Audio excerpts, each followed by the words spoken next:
Hello and welcome back to Two Chicks and a Horror Flick. My name is Tawny Ray. And I am Felicia Connor. And today we're going to be talking about the movie Tucker and Dale versus Evil. So, before we get started on that, what are you drinking? I'm so boring. So I have a cup of water because I ran in here and I even thought, oh, maybe I'll do some wine because we have a wine fridge that has some different wines in there, not like super fancy, but fancy for me.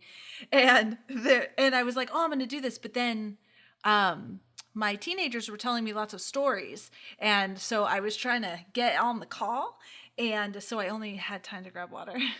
Grab water. That's cool. So it's all right. Staying hydrated. Just like we talked about last time, but I ended up cutting that out of our Antichrist episode because I was trying so hard to get it under 2 hours just because I like to listen to really long form podcasts, but I'm like, I don't know if everybody else is in the same boat, so I tried to just like cut down, but I can't even believe it didn't even feel like we recorded for that long. Like, I know we had a lot of conversation, but I was surprised when you told me it was 2 hours. yeah, it was like originally like 2.5 hours. And there was like all this stuff that we still didn't even talk about. Like it was Yeah. such a meaty episode. I was like, damn, dude, we're gonna have to start doing like, I don't know, like after clips of us like talking about the stuff that we remember after the fact. Cause like I do that all the Yeah. time. I'll be like, oh shit, we didn't like, for example, in the quarantine episode, we were gonna talk. I was like, remind me, Felicia, because at the end I want to talk about rec versus quarantine, and we just like we didn't remember. Yeah. So nobody ever asked me to remind them of something. Okay. I mean, you can ask me. I'm not offended by it, but it probably won't happen. But That's fair. But I'm working on it because my friends, my old sorority sister and college roommate actually, her and her wife started a tea company called Elevation Tea Company. I think it's what it is, but Elevation Tea for sure. And I got the memory one. I got a big old bag of memory tea. So I've been drinking Cute. that. Yeah, hopefully that helps a little bit.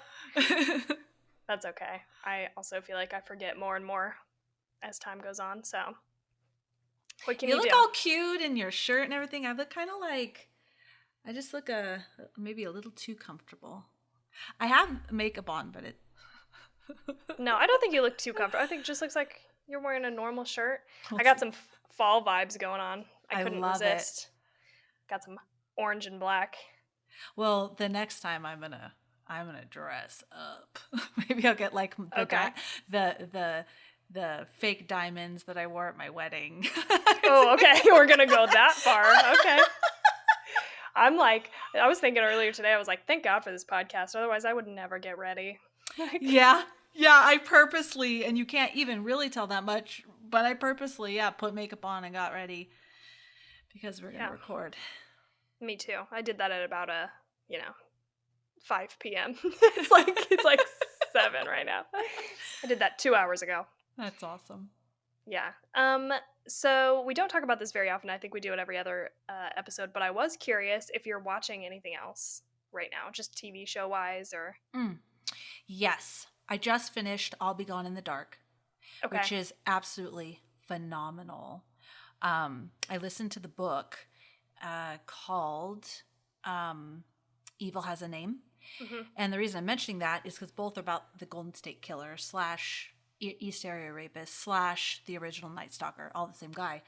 But the book was from the detective's point of view, and the show was from Michelle McNamara, who is a crime blogger, crime writer, point of view. And so it was cool to hear that and how it came to when they caught him finally when he was like in his 70s. And then from her angle, her writing about it and doing research. So it was super cool. That was phenomenal. I'm still watching Dark. I got really wrapped up with the I'll Be Gone in the Dark, which is on HBO. So I haven't watched Dark, but I'm still watching Dark. And then our horror movies. Mm-hmm. And then that's it. I'm really excited. I know I already mentioned to you for Ratched. Oh, yeah. I'm a big One Flew Over the Cuckoo's Nest fan. So when I saw that coming out, and I love that woman, and I totally forgot her name, I need more memory tea, but I love her. Sarah Paulson. Sarah Paulson, yes. Ooh, okay. Love her. Hold it. So, yes, that was impressive. But anyways, that's me.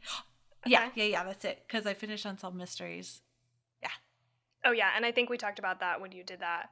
Yeah. We've just been watching The Boys, which is on Amazon. Oh, do you like it? Yes, it is very good. It's Okay. very dark. It's very dark. Have you seen any of it?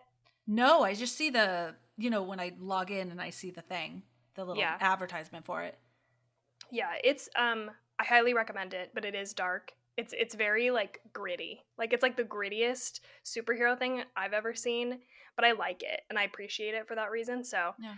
it's good. Well, I think I would like that because I liked this is not superheroes, but I see it as gritty and dark as like the movie Spun or Requiem for a Dream, or like I think of those as dark and gritty.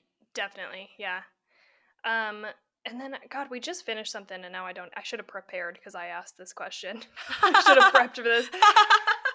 But you know what else I am watching? I can't remember if we talked about this or not. We probably talked about it, just text, like messaging back and forth, but Hannibal. Oh, you told me to watch that. Yeah. Yeah, you told me to watch that. Okay, because you said it was good, yeah? Yeah, I really like it. I'm in the 3rd season now, which is the last season.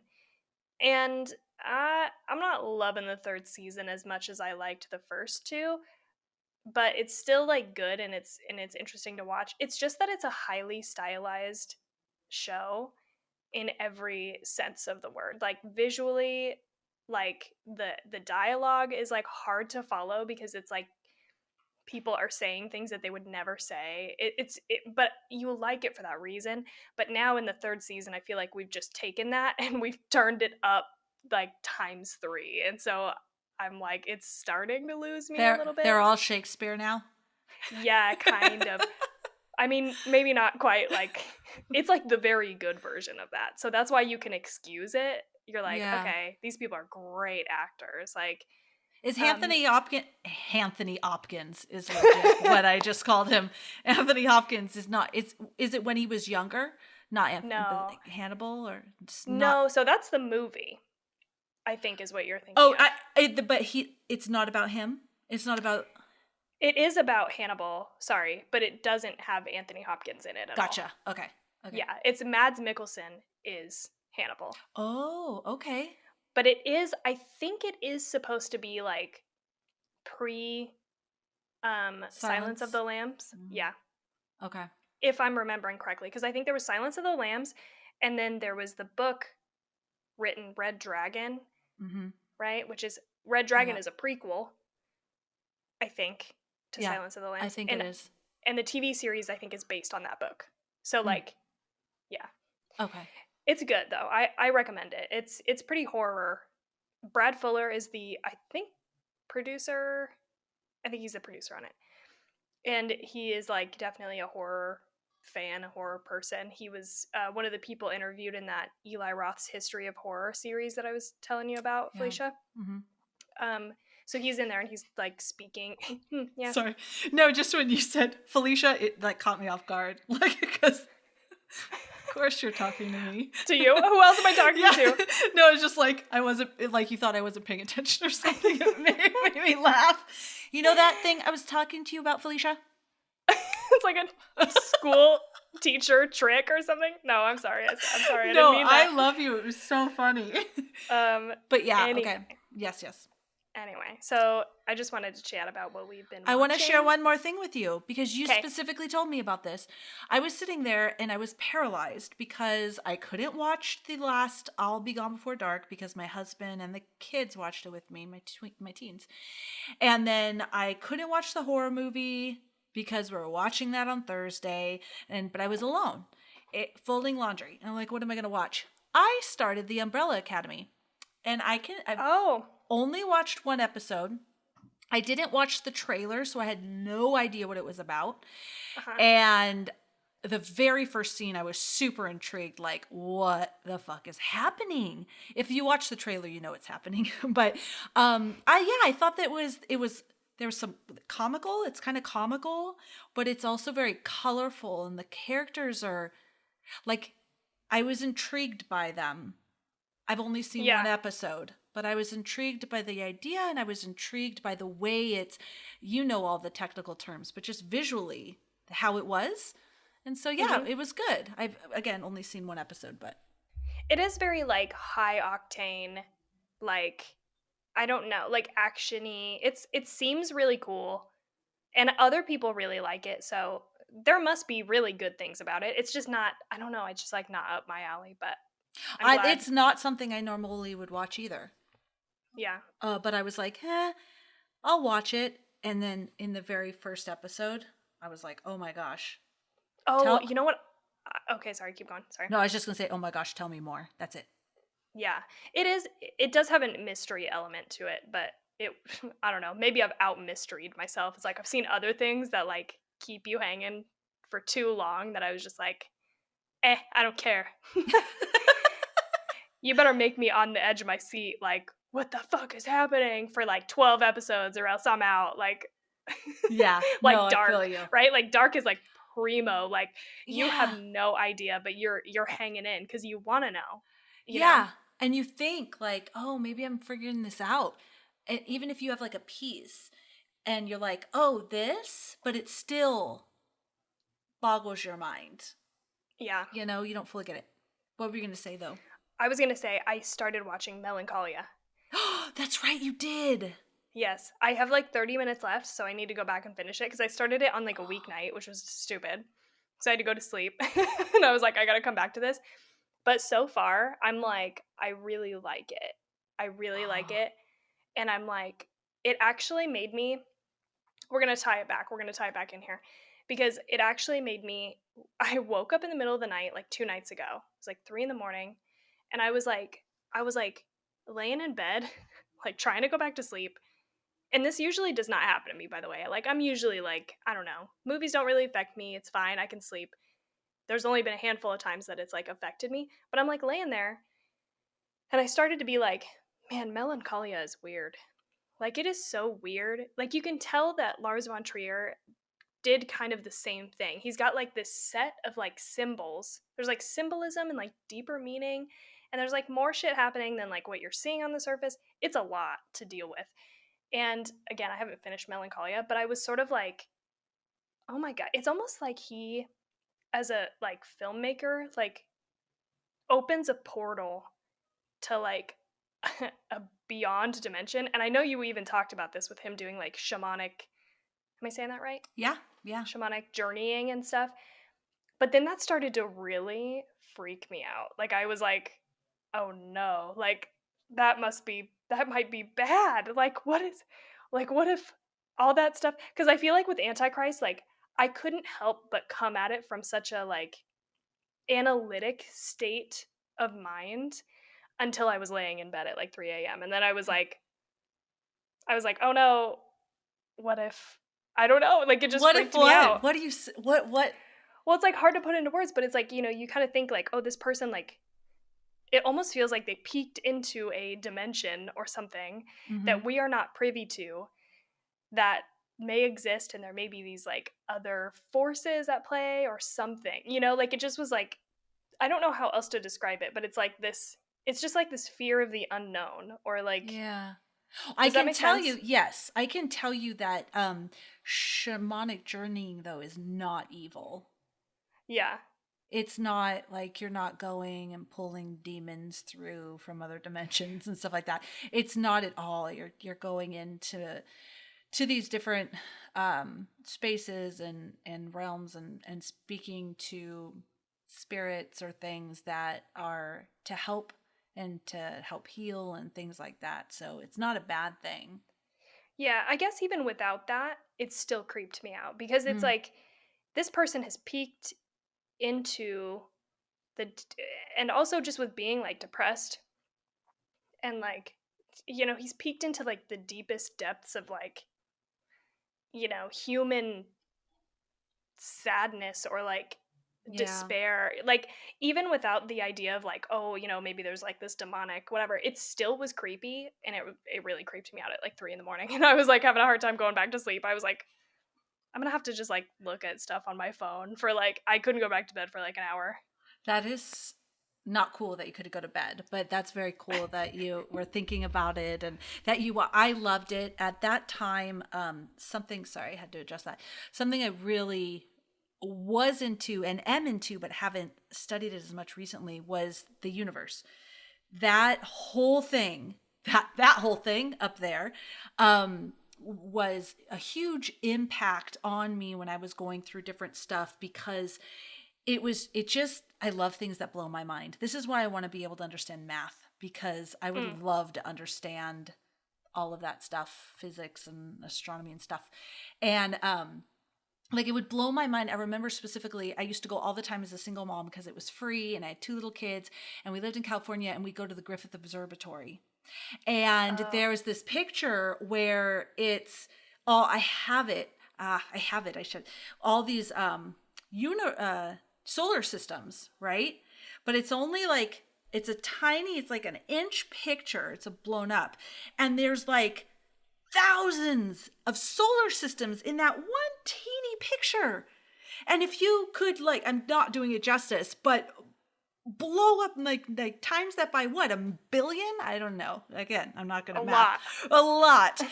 How many there are. And it just used to blow my mind, and it in a good way, because it made me feel like, gosh, it's so, not that my life is insignificant, not that, but more the things that were a big deal really aren't in the grand scheme of things. So in a positive way. So anyways, I loved that whole aspect of Melancholia. The ending is my favorite part, and it scared me. I'm not going to say anything, but it scared me just because the thought of it, and I was so just, I love that movie. Yeah, it's like, it's a scary impending doom. As somebody with anxiety, like, I was like, oh, yep, I can see how this is, like, but you've got two sides of the coin, right? You've got like the one sister, Kirsten Dunst, who is depressed, and the other one, Claire, who is Charlotte Gainsbourg.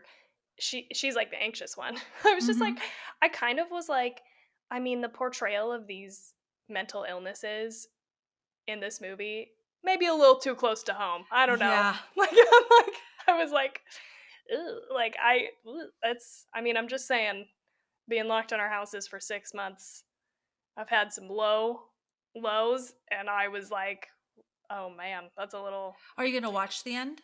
That's a little too real. Yeah, I am, for sure. Okay, good, because I want to finish it.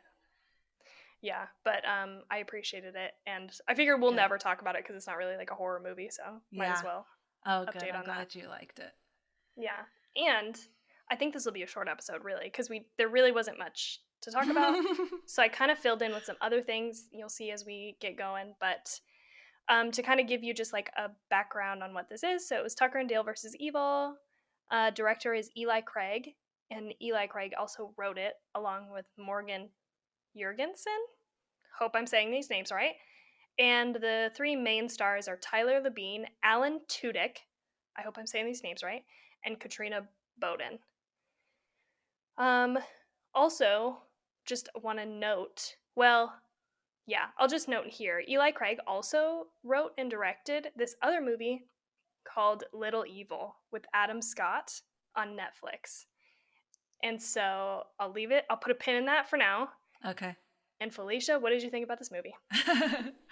Okay, so this movie, I was not excited to watch it. I'll start to say, I don't know what it was. I just had this idea, and we were going to watch it Wednesday, and I'm like, nah.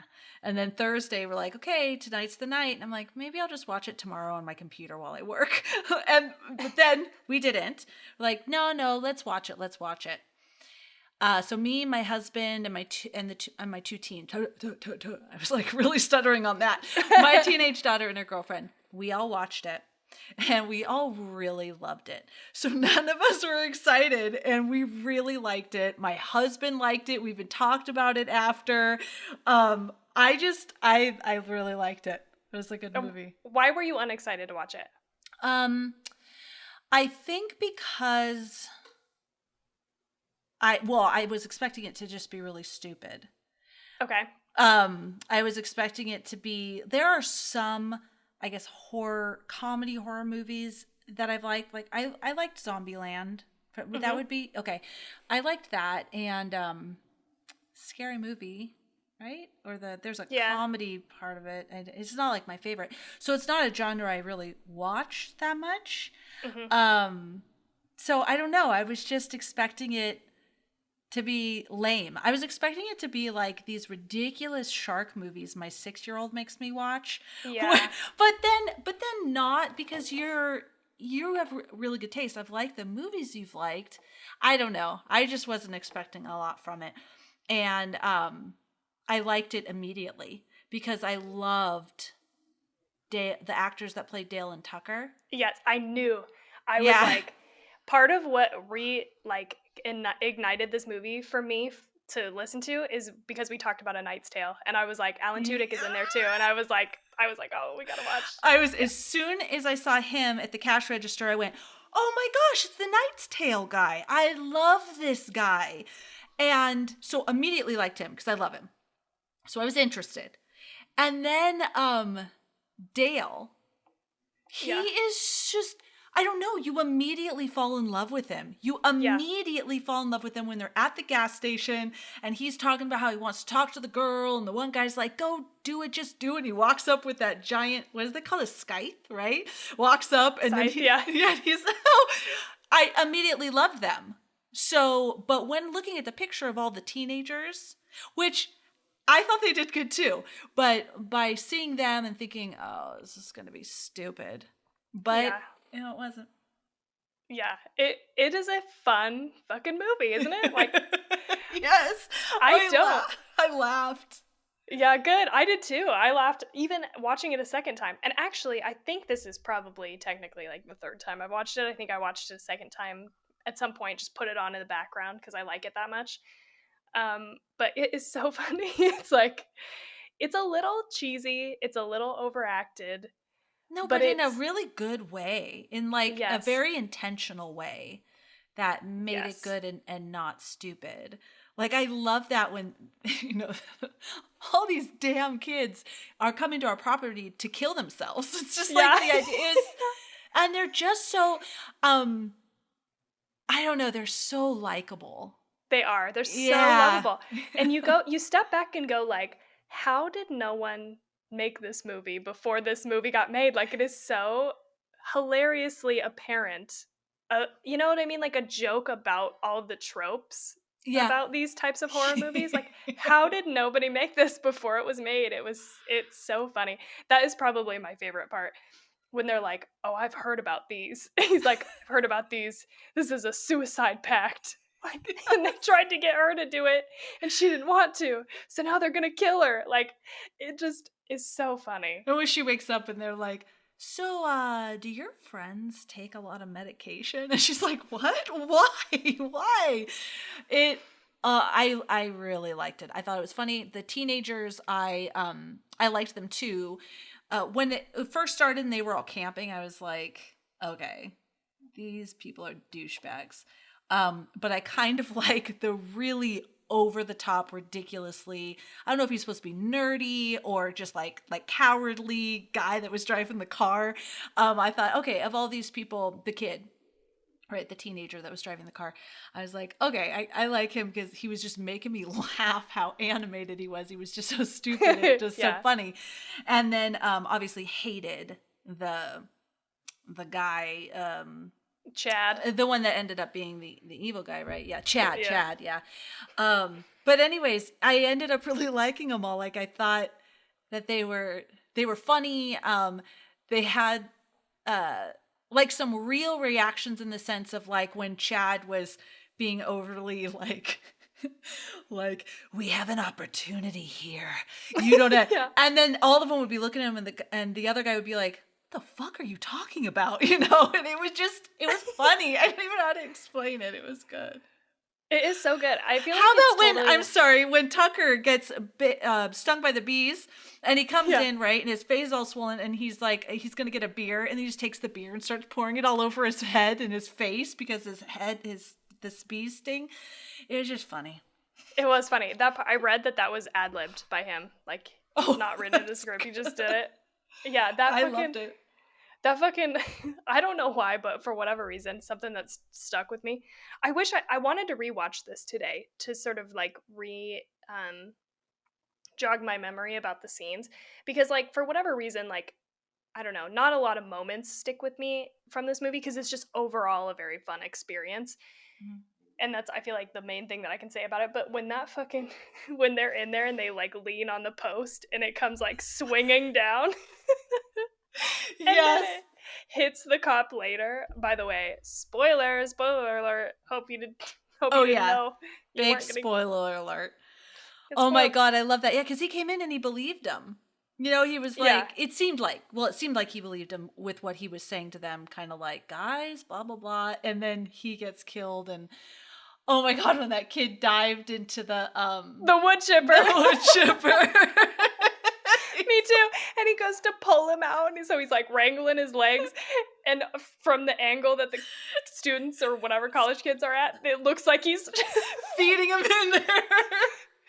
That was so good funny. because the way they were dying and just the whole idea of like, I think he even says, I think Dale even goes, "Goddamn teenagers!" He's like, Yeah. like they literally did just come out to the forest to kill themselves on their property. It was just so funny. It's so funny, and I sometimes, like I said, horror comedy is not really my shit, but sometimes the shit just hits me right because I do have an appreciation for like dark humor. Like dark Mm-hmm. things are like funny to me sometimes if it's like done well. That's funny for me personally because it can't be Yeah. like too dark, you know. Like I'm not into that, but like with just the way they're dying because it's a funny movie already, and the way that they're dying is so like grotesque, like ridiculous movie trope, like when that guy like runs and falls into the hole and impales himself. I was Yes. dying. Ugh, so When funny. they were running when they were running from the bees. Yeah. And he's just you're laughing because he hits the bees and then he starts going, ah, and you know all the teenagers are there. So you know what that's gonna look like. So you already start laughing and he's running with that chainsaw and that kid's like, ah, and then they make eye contact. And the guy with the chainsaw, or so Tucker, he's literally just like, dude, your friend must be really scared of bees because he was running right Yeah. alongside me. Oh, that was good. That was So funny. One of my favorite parts of this movie too is when he's like they're talking to each other about like what the plan is, and he's like, "Oh, that's a good idea." I always mix up their names. That's why I keep hesitating because Dale and Tucker. I always go to say the name wrong. Even like also, I want to say like Dale and Tucker versus Evil, but it's Tucker and Dale versus Evil. But they're Oh, talking Dale's the to bigger guy, right? yes, Okay, yeah. okay. But I just have a hard time when I'm like Yeah. talking about it. So so they're like talking to each other and they're like I think it's when he's like we should call the cops and he's like oh yeah good idea Dale, he's like we'll just call him up and say officer we've had a doozy of a day. And this is like it's such a simple thing, but it cracked my ass up when the cop does show up and they just like drop the body and they're like he's he recites exactly what he went through with Dale Yes. because it's like the only thing he can think to say. That cracked me up too. That So was so funny. good. He's like, but that's the truth. And he goes, I know, you idiot, but there's no way. And then he Yeah. has nothing else to say. Oh my gosh, that was. Oh, how about when the cop got there and Dale was saying, oh yeah, they came because of the other girl I've got in there, and Yeah. he's just like, well, she hit her in the head with a shovel, and she's in my Yeah. bedroom. It's like so bad. Oh my God. So funny. Oh man, this is a good one. I'm glad that you liked it because Yeah. I feel like it's a safe recommendation because I feel like it's one of those like cult classics in a way. Like I mean, I say classic loosely because it's not that old, 2010. But it's like I don't think it made a lot of. It had like a very limited run when it was released. It didn't make a whole lot of money outright. But I think since then, and being on Netflix with more and more people watching this movie, like generally the response is pretty good. I should have written down the like scores, but I'll look it up It right had now. 4.5 stars on Netflix. Okay. Wait, no, not Netflix. I watched it on Amazon, right? Oh, on Amazon. Yeah, I watched it on Amazon. It had 4.5 stars, and so I was like, oh, shoot, okay, well, that's not bad. It's like received pretty well. It's got an 85% on the thermometer, Rotten Tomatoes, and it says from Google users, it says 94% liked this movie. So it's like, I mean, just as an audience reception, it's pretty good. It's the only movie that we've watched for the podcast that my husband watched with us. Oh, really? He watched the whole thing. I thought he watched Hereditary with you. Oh, sorry. That was our first one, right? He Ye- watched Hereditary and then never watched anything with me again. Not shocked. Not shocked. and then watched this. Yeah. Okay. And he liked it. He really liked Okay. it. Good. We got the husband score. Yes. Like, actually, I asked him on I won't say the score yet, but I was like, on a scale of 1 to 5, what would you score this? And he told me, and I was like, that's what I was gonna score it. Yeah. oh, I should have thought about what I was gonna score this before this moment. Oh, oops. Whatever. You still have some time. You still have some time. So because you liked this, I think we should put Little Evil on our list. Okay. Because it's in the same vein of, it's the same genre, like it's a horror comedy, but I liked Little Evil maybe even more than I liked Tucker and Dale versus Evil. Okay. Then we should watch it. That's bold to say, but I feel like it's very good.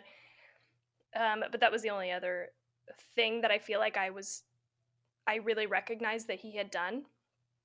I also read that Eli Craig and his wife are the cameraman and the reporter in the movie.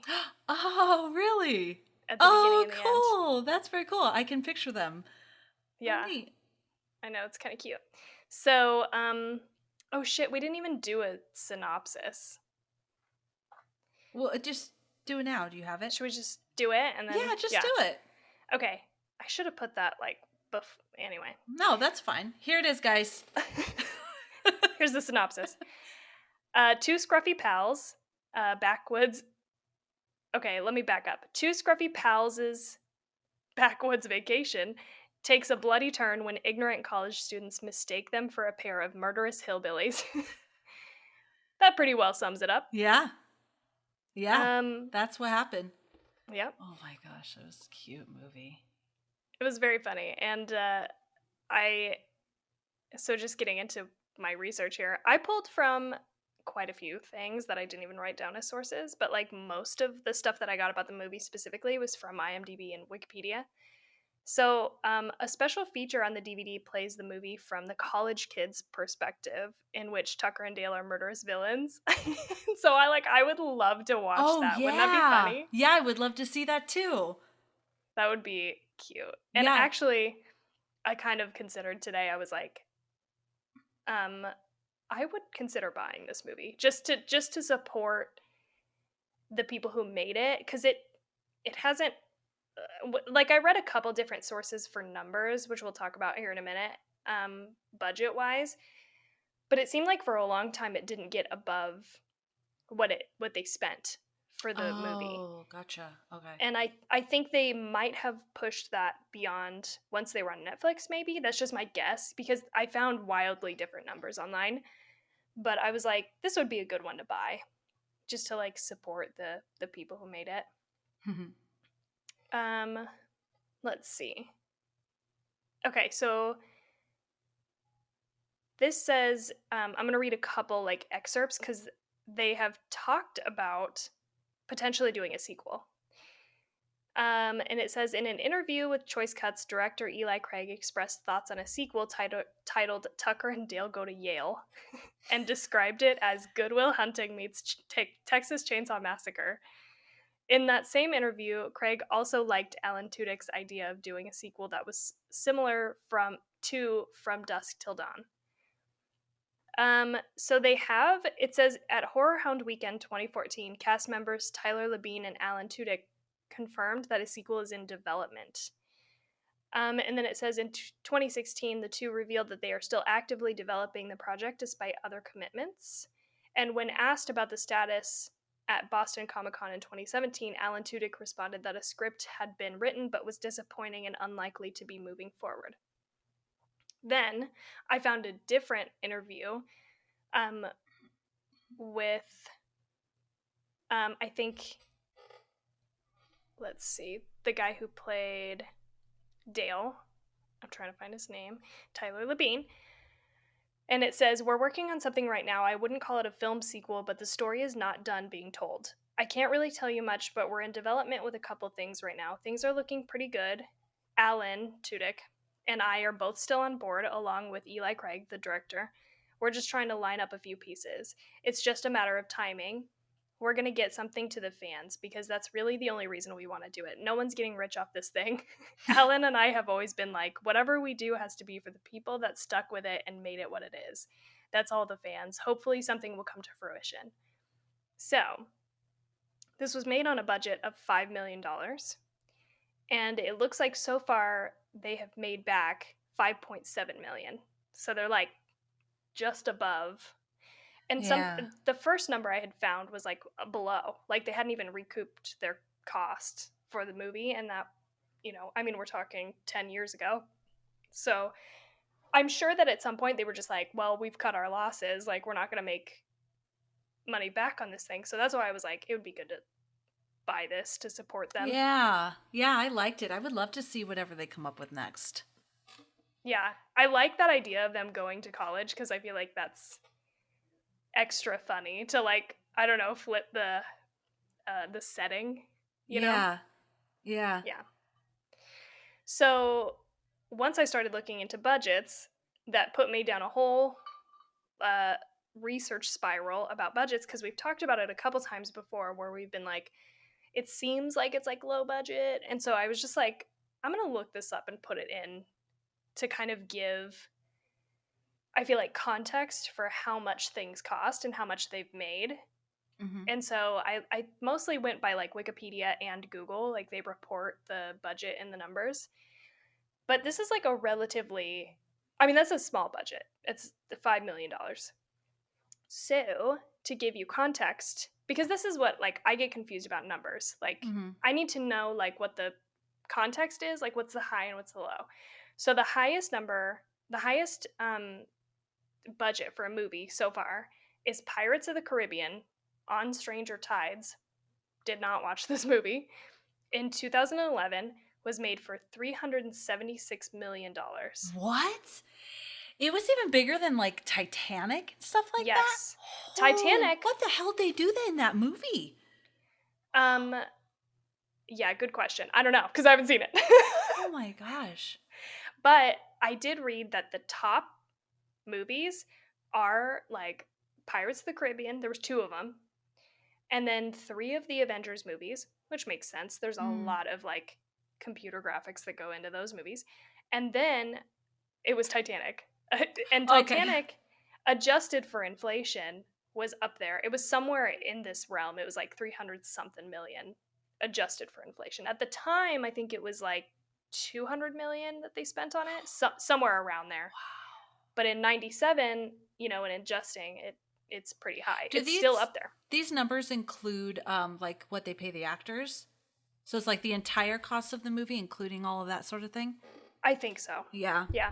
Yeah, because they make a lot of money. Yeah, I'm pretty sure that is. And I saw some breakdowns of some, but I didn't put any of that in the notes. So then, because I looked at a couple like high budget ones, but I just was like, I don't know, some of that wasn't interesting to me just because you're like, okay, I figured, right? Like Avengers, Pirates of the Caribbean, Titanic, like you're just like, yeah, that makes sense that all of those things were the highest budget. But then I like went and looked at like lower budget things, which I don't know, just is more intriguing to me. So I wrote down like a whole list of things. Oh, also, by the way, that movie, the highest one, the Pirates of the Caribbean on Stranger Tides, made back $1 billion. So they, it's like, Oh my gosh. yeah. I'm sure at some point you're I just don't even like, know which one that is on Stranger Tides. I never. me either. So anyway, they were totally cool, made their money back, not a big deal. But here's on the lower end of things. So Halloween, the budget was $325,000. I Wow. don't think that's adjusted for inflation. But they made back 60 to 70 million dollars. So Oh wow. That's a really good also ROI. totally good. Yeah, totally good ROI. Saw 2004. Did we talk about it? Have you seen this? Um, I have seen the first one. Okay, yeah. So this Yeah. is the first one. Okay. Um, and it is low, but like it's a very low budget movie. That was 1.2 million Oh wow. was the budget, but they made 103 million dollars Oh, back. So that's like 10. That's 10 times, yeah. right? I don't know if that's right math, but it probably is. Probably. I probably knew that. We've already established we're not good at math. Okay, don't judge us. Yeah, exactly. The Devil Inside, 2012. I think I've seen this movie because I was like looking at the images, but I was like, I don't remember anything about it. Like I'm sure I watched it and I was just like, forgettable. But that was 1 million, and it made 101 million back. Blair Witch Project. The budget was, it says 35 to 60K originally, but it ended up being 200 to $750,000 after post. Wow. Even still, super, Wow. super, super low budget, right? Yeah. And it grossed $248 million. Wow. Crazy. Oh shit. Yeah, I remember when that came out. Oh man, that was a good. Yeah. Oh, that was a good one. I watched that one when I was young, Yeah. and I'm glad. I was young, but older than you. But I was young. Younger. I was younger. Younger. When it first came out. Yeah. Let's see. Insidious budget was 1.5 million, and it got back 99 million. I love that movie. Oh, maybe not. What? Oh, maybe you didn't. Who knows? No one knows. I have no idea. I think I knew that already anyway. And then I threw in this non-horror because I thought it was funny. Clerks was written and directed by Kevin Smith for $27,000 in 1994, which he paid for on his credit card, and it grossed $3.2 million. That is so cool. And that's what like kicked off his career. Isn't that crazy? That is such a cool story. I know. I was like, good for you. Oh, wow. Kevin On Smith. his credit card. He made a movie on his credit card, and then that's awesome. Yeah. Could talk about a good situation. Like, thank God, you know? Yeah. Wow. Wow. It's great. That was cool. That was interesting. Yeah, because I never know really, I know the act. Oh. I got more. Oh, shit. Okay. I mean, I will stop at any point that you want me to stop. I put down a lot. But I just thought it was interesting. And I think for me, like, it helps me get a clear idea of, like, where everything sits to be like, oh, okay, this is low budget. This is medium budget, whatever. By the end of this episode, everybody will be absolute scholars on budget. They will. That's what I'm bringing to you today. Paranormal Activity, of course, my favorite example of this, is it was made for $15,000. $15,000. I think that's the lowest that I've said so far. Yeah. It's so low. And originally when I read about this, I thought it was 10,000, but okay, we'll go with 15,000. And it grossed to $193 million. Also, Paranormal Activity, the franchise, I think, as a whole, is the most, like, it's the highest return franchise of all time. Wow. Which is crazy. Yeah.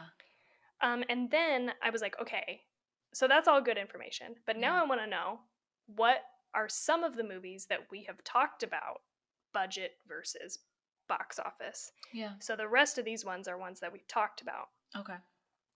Quarantine, budget was 12 million, and they made back 41 million. Okay. Which surprises me. That seems lower than I thought it was going to be. Poughkeepsie tapes I couldn't find any information on, which I was sad about because we had talked about it being so low budget. I was excited to look at how low their budget was, but there was no numbers. Um, As Above, So Below, 5 million was the budget, and 41 million is what they made back. Okay. So shockingly, The Invisible Man was a $7 million budget. Oh, even with those actors? I know, that's what I thought too. And like several locations, like a Yeah, gigantic that like house. mansion location. Yeah. Weird, Yeah, very isn't it? weird. So, but they made back 134 million. Hereditary was 10 Maybe million. that was one of the guy, like the director's home, or like they used people's homes. Anyways, okay, that I'm Maybe. surprised. Or like, somehow negotiated the price down so low that they were able to use that location at a lower price or something. Who knows? She's the hospital, I know, dude. That's what I was thinking. And the like, I mean, you got to think about like the computer cars, graphics. Yeah. like when they're shooting things up in the parking lot. And Oh yeah, exactly. The rain, the water, computer graphics stuff, like the water effects out on him. yeah. Oh yeah, yeah. I mean, just alone, you think that guy has got to be. Anyway, maybe that's wrong. Hopefully not. That's what I found. The more we talk about it, I'm like, that does not sound right, but who knows? This is what I got. Okay, so Hereditary is made for 10 million and made back 80 million. Okay. Which also seems low, doesn't it? Like The Invisible Man, 134 versus Hereditary. Like I just feel like people were talking about Hereditary for years. And The Invisible Man seemed to like peter out, but whatever. I guess it's like a well-known name. Yeah. Right? Antichrist was made for 3 million and made 7 million. Yeah, So I could believe that.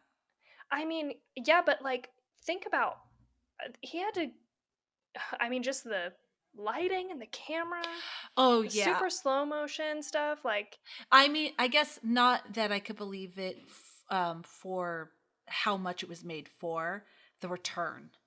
Oh, okay, yeah. I would think it's a special movie. Because it's so divisive, yeah. Yeah. Yeah, I was wondering if that was going to be one that didn't make even, that they were still in the red, but he made enough apparently. And then I just started wondering about like, okay, what's the average? Like, what's the average horror movie made for now? And I found, I mean, again, hopefully this is right. I didn't write down any of my sources after this. I just started getting all crazy. So the average looks like it's 18 million, give or take.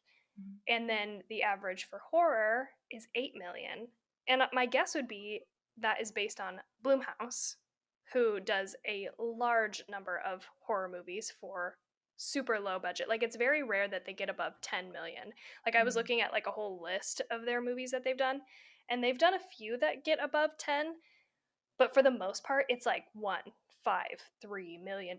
Like, and so they've created an awesome business model out of super low budget horror movies that they make an insane return on. But even if they don't make a great return, it doesn't hurt so bad if they don't make that money back. Yeah. Yeah. So anyway, I just thought that was interesting to get very interesting. Yeah. So I'm going to think about that now when we review other movies. And we can start making note of like, okay, this one was made for this much. Like it seems like 10 and under is low budget. And then, you go up from there and you start to get into average. Yeah. Interesting. Yeah. I liked that. That was cool. Thanks for bringing that mad knowledge. Budget scholars. I thought I was going to pare down that list, but I didn't, so sorry. No. I was like, there's too many on here. I should probably delete some of these. No, those were all interesting. That's cool. It's interesting to know. And then I was like, okay, I got to do some of the ones that we've talked about, right? Like, yeah. I think that, the most shocking would be the Paranormal Activity and, Invisible Man and the freaking Pirates of the Caribbean, whatever you called it. Salty. Yeah, on Stranger Tides. Salty. The salty The seas. salty sea. I just like, wow, wow, wow, wow. I kind of want to watch it now because I'm so I know. curious. That's what Wow. I thought too. I was like, shit, maybe I should be watching these movies. Like, I think I watched the first couple. I definitely watched the first three. But the third one, I only remember the ship going towards that hole in the ocean. I don't remember anything else about it.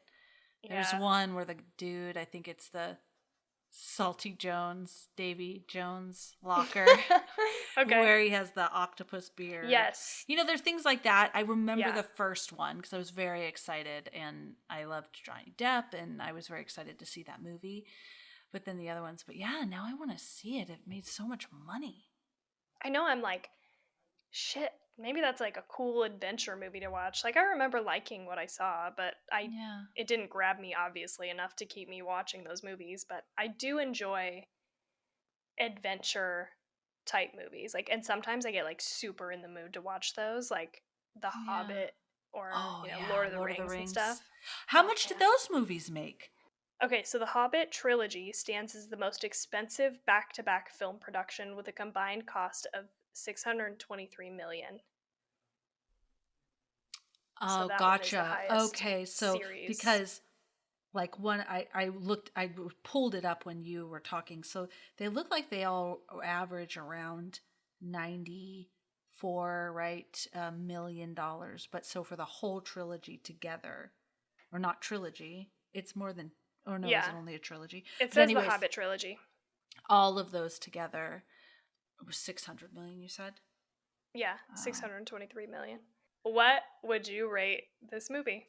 I would rate Tucker and Dale versus Evil, right? Because I was saying Dale and Tucker. It's Tucker and Dale.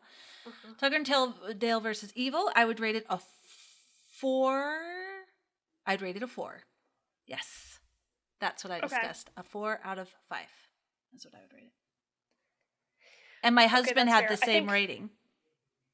Oh, okay. Yeah. Husband rating 4 out of 5. Okay. I think I also give this a 4 out of 5. Yeah. Yeah. We've Good. been aligned for too long. We gotta watch one I that's gonna know. shake us up. Well, shit. What are we watching next? Oh, I forgot. It's I think it's Good Night, Mommy. Is that right? I think so. I'm We're looking. just gonna go straight back into the fucking family drama, family despair. We're super excited to watch this movie. We got this movie, Good Night Mommy, was a recommendation from Shutterspace. So Alexis is a blogger, a horror blogger, and she has created a blog called Shutterspace, and it is really great. Definitely check it out. I know in our post where we're talking about what movies we're going to watch for September, we have a link to Shutterspace to the Instagram. So definitely check it out. Yeah. So Alexis wrote a blog called 10 Highly Understated Horror Films. And so Tawny and I took a look and picked a movie from that particular blog post that Alexis created. So I'm really excited. Tawny already kind of knew about this. There were several on there that we had seen. And I was like, I totally agree. So when Tawny was like, we have to watch this one, there was a couple you wanted to see, but you've been wanting to see this one Yeah. for a while. Yes, I've heard. I feel like I've read about this movie for at least a year, a couple years, and like I just happen upon horror threads all the time and read through them to see like what people liked, and I feel like I've read about this one a few times about it being super super good. So I'm really excited about it. I'm glad that we have a reason now to watch it. But yeah, there were some other ones on that blog that were. I think Green Room was on that post, Oh, so it was. definitely check Yep. that blog out. Yeah, it was. Yeah. You're right. Awesome. Yeah. Hey. Well, that was a lot of fun. Thank you for recommending this movie, Tawny. It was fun and funny, and I loved those characters, and I so wanted Dale to get the girl in the end, and I know. I loved them. And looking forward to the next movie that we have coming up. Thank you, Shutter Space, for recommending that to us. Very excited. Yeah, that's enough. That's enough comedy. That's enough Yeah. comedy horror. Let's bring it back to some super dark shit. Once a quarter, maybe something funny.